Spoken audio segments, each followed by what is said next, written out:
Well, they lasted less than 3 months, but now dozens of loading zones along Spruce streets and Pine, actually, they're all being removed now. Yeah, neighbors called investigative reporter Liz Crawford as the signs were coming down to figure out what was going on. The loading zones were a part of a bike lane safety project.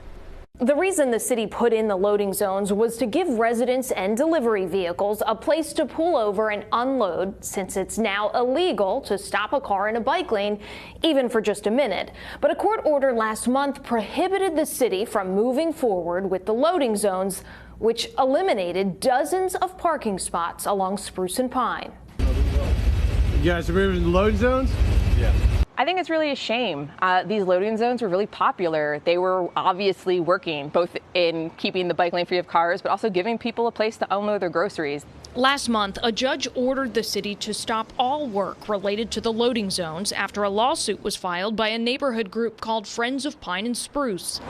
Some say the loading zones took away too much parking and weren't adequate for some residents who need to be able to pull up in front of their house and therefore block the bike lanes for short periods of time. So, I think the bicycle advocates do not realize the needs of the residents who are elderly and infirm, and also people who have infants and other needs to juggle a lot of things when they're loading or unloading or getting into or out of their house.